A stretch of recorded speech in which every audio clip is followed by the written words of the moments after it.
This is the year of isolation. A year that most people will never choose, yet the year that will change your life more than any year surrounded by noise, people, and endless distractions. This is the year you step away from the world, not to hide from it, but to rebuild yourself so powerfully that you return unrecognizable. If you feel lost, drained, misunderstood, or disconnected from who you once were, then this is your reset. Because one intentional year of solitude can rebuild your identity, sharpen your mind, and redirect the entire trajectory of your life. This is not a year of loneliness. This is a year of evolution. Let's begin.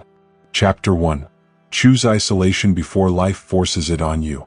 Most people only discover the value of solitude when it's already too late. When life has already ripped something away from them. When the breakup hits. When the betrayal cuts deep. When the job disappears. When the people they relied on vanish. Forced isolation is the kind that breaks you. Chosen isolation is the kind that builds you. You need to understand this from the very beginning. Choose isolation before life forces it on you. That's the key. Because if isolation arrives before you are mentally prepared, it feels like abandonment. It feels like punishment. It feels like the universe is attacking you. You experience it as loss, not as growth. You experience it as collapse, not as evolution. But when you choose solitude, everything shifts. You hold the power. You set the rules. You decide the terms of your transformation. Isolation is inevitable at some stage of your life. You don't get to avoid it. You only get to choose when you face it, and in what state of strength you will face it. Every human will eventually go through a season where they must stand alone. The question is, will you enter that season as a broken version of yourself, or a prepared one? The truth people avoid. Most people avoid being alone because they don't trust themselves with their own thoughts. Silence exposes them. Stillness forces them to confront the reality they've been distracting themselves from for years. So they keep noise around them. Constant stimulation. Constant people. Constant distractions. Not because they enjoy it, but because they fear what will surface in isolation. But here is the uncomfortable truth you must hear. If you are afraid to be alone with yourself, that is the strongest sign that you need a year of isolation more than anyone. Let that sink in. Isolation is not about running away. It's about returning to yourself. Repeat this until it becomes a part of your belief system. Choose isolation before isolation chooses you. Forced isolation crushes the unprepared. Think back to a moment in your life when isolation was forced on you. Maybe it was the end of a relationship. You built your identity around someone else. You relied on their presence to feel whole. And the second they left, you collapsed. Not because of love, but because your identity never learned to stand on its own. Maybe you lost a job. You attached your self-worth to a title, a role, a salary. And when it was removed, your confidence evaporated overnight. Or maybe someone betrayed you. A friend you trusted, a family member you relied on. Someone you never imagined would hurt you. And suddenly you were alone, not by choice but by impact. These moments hit harder when you've never practiced standing alone. Isolation is painful when your identity is dependent.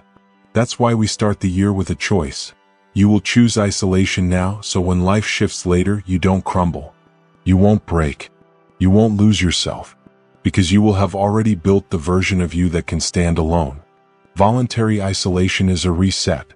When you choose to step away, even temporarily, you reclaim control of your life. Choosing isolation is a reset of your environment, a reset of your habits, a reset of your identity.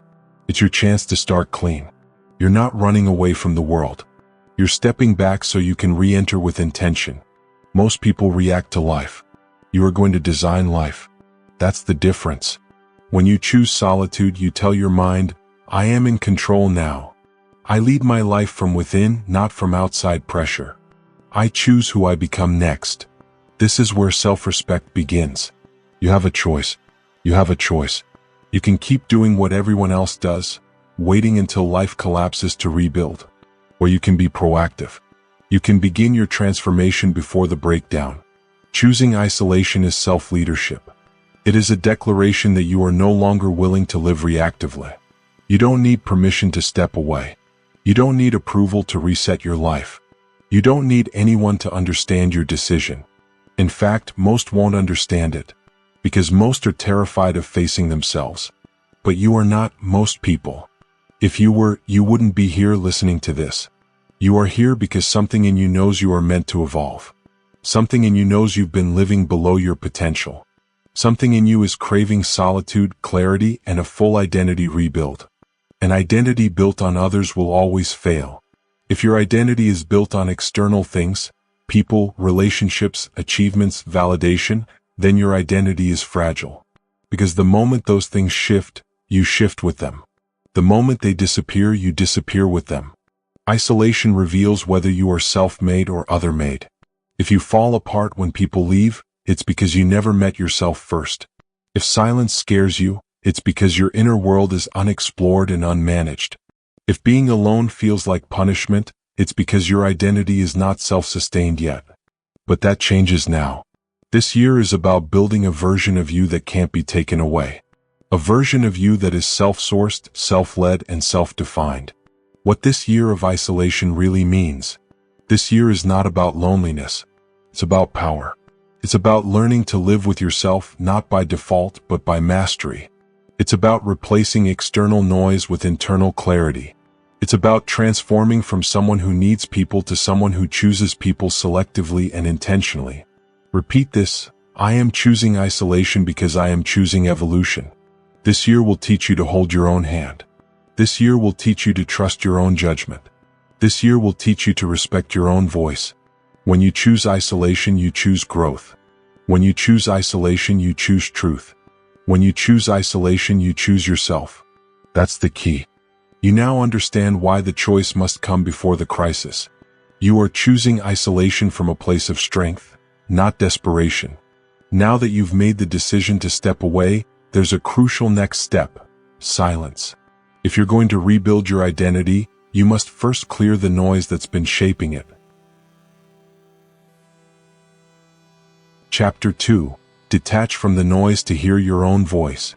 Before you can rebuild your identity, you must remove what has been shaping it. Because right now, whether you realize it or not, your mind is crowded, overstimulated, influenced, pulled in 1,000 directions that are not your own. You are not thinking clearly. You are not thinking independently. In fact, most of the thoughts you believe are yours didn't start with you at all. They came from noise, from the world, from constant input. And the truth is simple: you cannot hear your own voice if you never enter silence. Silence is clarity.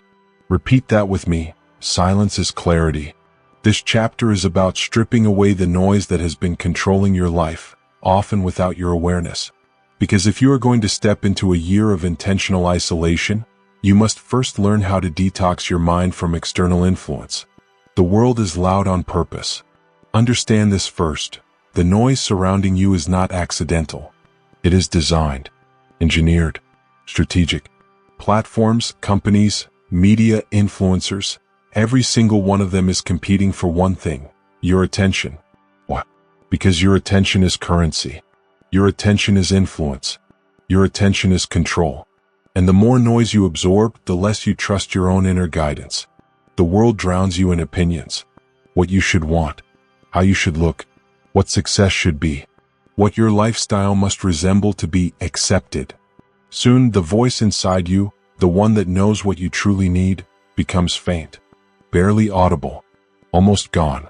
But here's the truth you must accept: if you don't intentionally disconnect from the noise, you will live a life designed by other people's expectations, not your own. Silence is clarity. Say it again. You can't hear yourself when you're surrounded by everyone else. You say you don't know what you want anymore. You say you feel lost. You say your mind is exhausted, confused, overwhelmed. Of course it is. How could it not be? From the moment you wake up, you are flooded with the outside world. Notifications, messages, opinions, content, comparisons, expectations. You check your phone before you check in with yourself. You see other people's lives before you see your own morning. You eat breakfast with the world's voice in your head, not your own. Your brain has no space to think, no space to feel, no space to create, no space to listen to your intuition. Imagine this clearly: You are like a radio permanently tuned to other people's channels. You never switch to your own frequency long enough to hear who you really are. Silence is clarity. If you want to rediscover your voice, your vision, your inner compass, silence is not optional. It is required. The mental detox begins. To hear yourself again, you need a mental detox. A deliberate removal of external input so your mind can reset. Here is where your year of isolation truly starts. Not with physical distance, but with mental distance. For the next 7 days, begin with these rules. No recreational scrolling. No mindless swiping, consuming, comparing, absorbing noise that offers you nothing. No news in the morning. You cannot build a calm, focused mind if chaos is the first thing you consume each day. Reduce communication access. Your phone, messages, group chats, use them intentionally, not as background noise. This isn't punishment. This is purification. You are clearing the clutter so your real thoughts can rise to the surface. Because right now, your mind is so filled with everyone else's voice, there is no space for your own. Silence is clarity. What you will feel when the noise fades. Once you begin this detox, expect discomfort. Expect restlessness. Expect withdrawal. Your brain has been conditioned to stimulation, to noise, to distraction. Silence will feel strange at first. You will reach for your phone without thinking. You will crave input the same way the body craves sugar after quitting it. Understand this. Discomfort is proof that the detox is working. Sit with it. Breathe through it. Do not run back to noise. Because soon after the discomfort fades, something remarkable happens. Your intuition gets louder. Your creativity unlocks. Your self-awareness expands. Your internal guidance system wakes up. The ideas that were buried under distraction begin surfacing. The clarity you've been begging for begins revealing itself. Answers start appearing, answers that were inside you the entire time. The voice you forgot you had returns. When you remove noise, the mind opens. When external influence fades, creativity surges. History proves this. Great thinkers, inventors, artists, writers, philosophers, they all sought solitude. Not because they hated people, but because they understood one thing. A noisy mind cannot produce original thought. Newton's laws were born in isolation. Einstein worked alone for years without public recognition. Da Vinci disappeared for long stretches to think, observe, refine, and create. Monks, sages, and spiritual masters retreat into silence to expand awareness. Because silence gives birth to clarity. Silence gives birth to truth. Silence gives birth to breakthroughs. And now you are doing the same. The more you detach, the more you hear. At first, you will hear noise inside you, your fears, doubts, regrets, what-ifs. Let them surface. Let them speak. Do not run. Because that internal noise needs to be heard before it can be released. When external noise fades, suppressed internal truth rises. And eventually, underneath the fear, you will hear something else. Your values. Your desires. Your direction. Your potential. Your voice. This is the voice that will guide you through your transformation. This is the voice that will rewrite your life. And you will only meet it in silence. Silence is clarity. This is where you begin to reclaim your mind. By detaching from the noise, you reclaim ownership of your thoughts. You begin thinking independently again. You stop absorbing. You start creating. You stop reacting. You start directing. This is the moment you begin living life based on internal truth, not external pressure. You are no longer a mirror of the world. You become the architect of your world. Now that you've cleared the noise, you're ready for the next step. Silence has opened the door. You are beginning to hear yourself again. But there is a deeper challenge ahead, one most people never learn to master: being alone without running, numbing, or distracting yourself. You learn to detach from the noise. Now it's time to sit with yourself fully. Chapter 3: The Discipline of Being Alone. If silence is clarity, then solitude is mastery. But you must understand this: solitude is a skill. It is not something you are born with. It is built, trained, and strengthened through deliberate practice. Most people are terrible at being alone. They don't know how to sit with themselves without distraction. They don't know how to be with their own thoughts without running, numbing, or escaping. They think being alone is a punishment. But solitude is not a punishment. Solitude is power. Solitude is control. Solitude is self-ownership. It takes discipline to be alone. It takes effort to sit in silence without reaching for stimulation. It takes strength to choose presence over escapism. But this is where your transformation truly begins.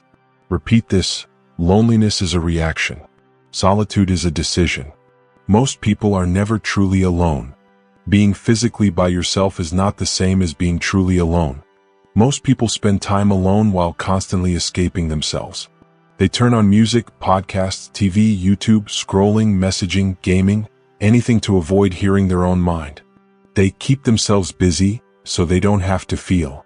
But here is the truth you need to swallow now. You cannot grow if you refuse to sit with your internal world. If you only know how to be alone with stimulation, you are not alone. You are distracted. You must learn to sit with your thoughts, your emotions, your truth without numbing yourself. This is the discipline. This is the training. This is the work. The alone without numbing rule. This chapter is about one core habit that will change your life. The alone without numbing rule. It is simple, direct, and non-negotiable. When you choose alone time, you do it without entertainment-driven escape. That means no background noise just to fill silence. No scrolling to avoid thinking. No comfort content to distract from feelings. If you sit alone, you sit with yourself. Fully. Honestly. Present. The purpose of this rule is not to deprive you. It's to reintroduce you to your inner world, the world you've been avoiding. Because growth doesn't happen when you escape. Growth happens when you stay. Why this is hard at first. Expect resistance. Expect discomfort. Expect the impulse to reach for stimulation the moment silence begins. Your brain has been conditioned to avoid inner work by drowning itself in outer noise. The first time you try this, you may feel restless. You may feel anxious. You may feel bored. You may feel a heaviness you've pushed away for years. That is normal. That is expected. That is the detox.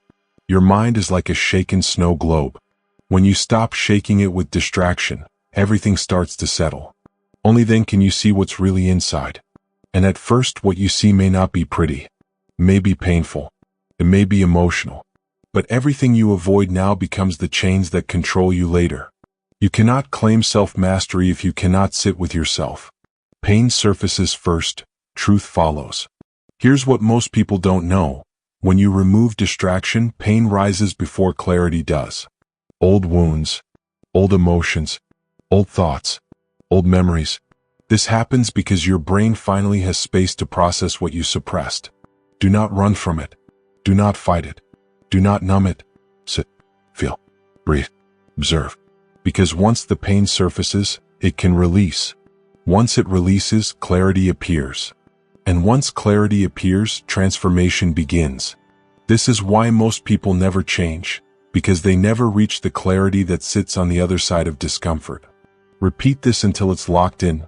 Loneliness is a reaction. Solitude is a decision. Loneliness versus solitude. You must learn the difference. Loneliness is when you want someone and they aren't there. Solitude is when you choose yourself and you are enough. Loneliness is emotional dependency. Solitude is emotional independence. Loneliness says, I need someone with me so I don't feel empty. Solitude says, I am whole on my own and anyone I allow in is a conscious choice. Loneliness drains you. Solitude strengthens you. Loneliness is rooted in fear. Solitude is rooted in self-respect. You cannot live a powerful life if you fear your own company. But when you become comfortable alone, you become untouchable. Why? Because no one can control a person who doesn't fear being alone. Practical training, how to build the skill. Start with this daily practice for the next 7 days. 10 minutes of being alone without numbing. No music. No scrolling. No TV. No background noise. No dopamine escape. Just you. Your breath. Your mind. At first, your thoughts will fire rapidly. Let them. Don't chase them. Don't judge them. Observe them. You are training your mind to accept your presence. Just 10 minutes a day will begin rewiring your brain to feel safe with itself. Once 10 minutes becomes natural, increase to 20, then 30, Eventually 60 minutes of peaceful solitude will feel effortless. This is self-mastery. This is mental strength. This is discipline. The gift on the other side of discomfort. If you stay consistent, something incredible happens. You will begin to enjoy your own company. You will start to feel calm in your own presence. You will begin to think more clearly. Ideas will emerge. Solutions will come to you. Creativity will spark. You will start to feel connected to yourself in a way you've never experienced. This is the moment your year of isolation shifts. This is when you stop fearing time alone and start craving it. Because you will realize something most people never discover. Your mind is a sanctuary if you learn how to live inside it. The power this skill gives you. When you master being alone, you unlock a psychological superpower, the ability to remain centered, stable, and grounded no matter what happens around you. People can leave. Life can shift. Plans can collapse. The world can shake. But you remain whole. You remain steady. You remain you. Because your peace is not borrowed anymore. It is self-created, self-sustained, self-owned. This is emotional freedom. This is inner strength. This is the foundation of the new identity you are building. And it begins with one decision, to stay with yourself without escape. You now understand the discipline of being alone. You've learned how to face yourself without numbing or running. This is the foundation of self-mastery. But now it's time to confront what solitude reveals. Because once the noise fades and you stop escaping, the truth shows up, who you really are beneath the roles and masks. You learn to sit with yourself. Next, you will learn to see yourself. Chapter 4. Isolation exposes the real you. When the noise fades and the distractions stop, something inevitable happens. You meet yourself. Not the version of you that you show the world. Not the edited, filtered, socially acceptable version you perform. But the real you, the one that lives beneath all the roles, expectations, and masks you've been wearing for years. Isolation exposes everything. Your habits. Your insecurities, your patterns, your coping mechanisms, your truth. And for many people, this is the first time they've actually seen themselves clearly. Repeat this until it becomes grounded inside you. What you see in solitude is who you truly are. Not who you pretend to be. Not who people think you are. Who you are when nobody is watching. This chapter will not feel easy. But this chapter is where transformation becomes real. Because you cannot rebuild a new identity until you are willing to see the current one without denial. Without an audience, performance stops. Whether you realize it or not, you've been performing your entire life. We all do it. We adjust our personality depending on who we're around: family, work, friends, relationships, strangers. We showcase the traits that get approval and suppress the ones that cause friction. In social environments, you don't just behave, you perform. But isolation removes the audience. There is no one to impress. No one to validate you. No one to react to your choices. And when there's no audience, the performance ends. This is when your real patterns show up. How do you act when no one sees you? How do you talk to yourself when no one hears you? How do you treat your life when no one is clapping for you? That's the real you. What you see in solitude is who you truly are. The first reaction is often denial. When the truth first surfaces, the ego fights it. It rejects the idea that the person you perform as isn't the whole picture. It says, "That's not me," even when you know it is. Expect this. It's natural. Your old identity does not want to be exposed because exposure leads to change and the ego resists change. But remember, you are not doing this to judge yourself. You are doing this to free yourself. Growth begins with truth, not with comfort. Observe without judgment. In this chapter, your task is to observe yourself, not to criticize, not to shame, not to attack yourself. You are here to see. Observation is the first step of transformation. When thoughts arise, notice them. When patterns show, acknowledge them. When insecurities surface, be curious about them. Repeat this line whenever you feel discomfort. What you see in solitude is who you truly are. But add this extension, and who I truly am can change. This is not a life sentence. It's a starting point. Shining a light on your reality is not self-judgment. It is self-respect. The mirror of solitude. Solitude acts like a mirror.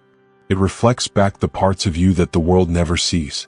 In silence, you notice things like how quickly you distract yourself when a difficult emotion appears, the tone of your self-talk, how you comfort yourself or fail to, what triggers you internally, what you've been postponing facing.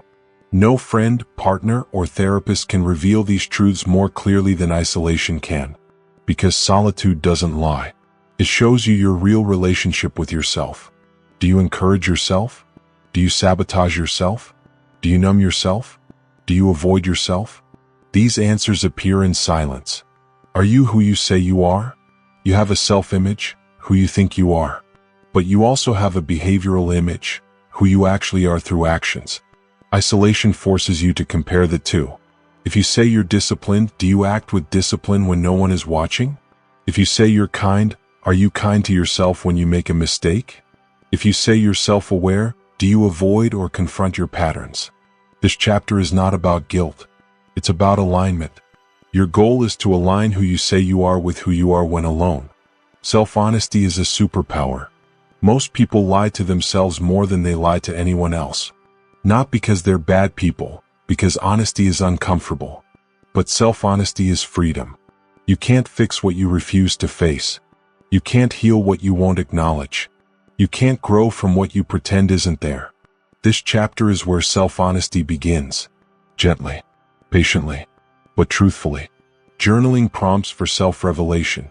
To help you surface what you've been avoiding, here are writing prompts to use during your solitude. Write without filtering. Don't write what sounds good, write what is real. Prompt 1. What part of my identity feels like a performance? Where do you exaggerate, hide, or alter yourself to be accepted? Prompt 2. What emotions do I avoid feeling and how do I escape them? Identify your personal escape tools: scrolling, food, work, socializing, entertainment. Prompt 3. If no one could judge me, who would I be? Let your truth speak without fear. Prompt 4. What truth about myself have I been afraid to admit? This is the one that breaks the mask. Don't rush these. Sit with them. Let answers come in waves. A reflection exercise to reveal patterns. Try this simple but powerful 3-day exercise. Nightly reflection, the real you scan. Each night answer the following. How did I think today? Were your thoughts supportive, fearful, reactive, intentional? How did I act today when no one saw me? This reveals integrity. What did I avoid today that I know I needed to face? Avoidance is a teacher. This exercise surfaces invisible habits quickly. You will begin noticing patterns you've lived with for years. And once you see a pattern, you can change it. Self-compassion, not self-attack. As the truth comes up, you may feel disappointment or shame. Pause. Breathe. Replace judgment with curiosity. Say this to yourself: I am learning myself so I can improve myself. Shame locks you in your past. Acceptance frees you to grow. You are not here to punish yourself for who you've been. You are here to understand who you are and decide who you want to become. This is courage. This is where transformation begins. This chapter is the turning point. Now the real work begins. Because once you see yourself without filters, you gain the power to rewrite your identity with intention. What you see in solitude is who you truly are. But it is not who you are destined to remain. You are meeting yourself so you can evolve yourself. So you can upgrade the internal operating system that has been running your life on autopilot. Truth is the foundation of transformation. And you just laid the first brick. You faced yourself. You looked into the mirror that isolation provides.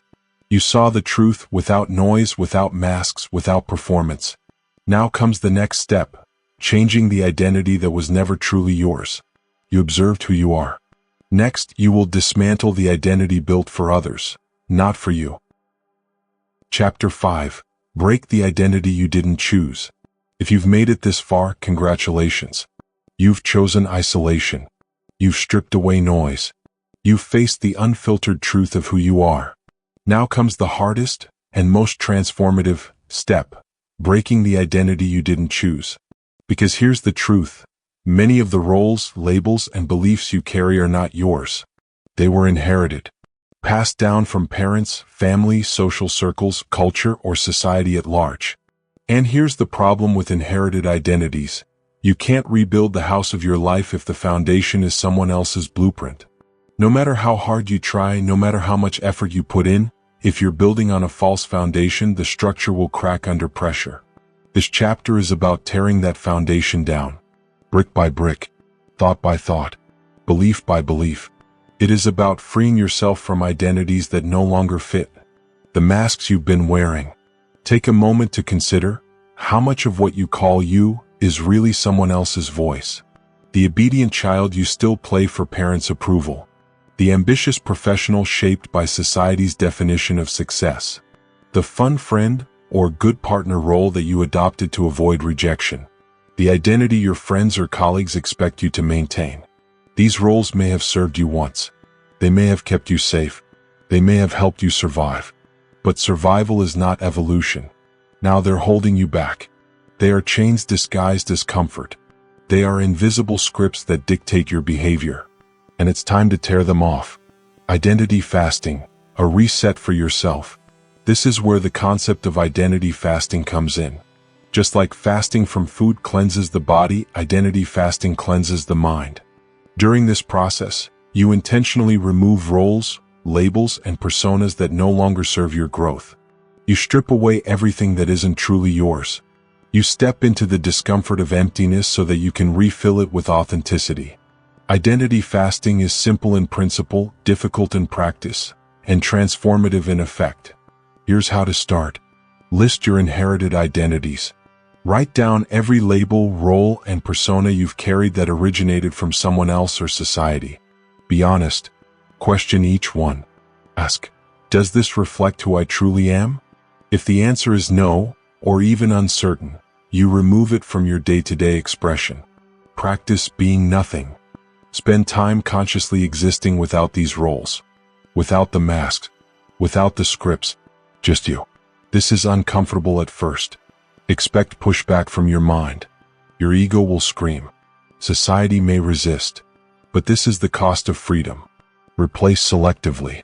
Once the old identities fall away, carefully choose the ones that resonate with your truth.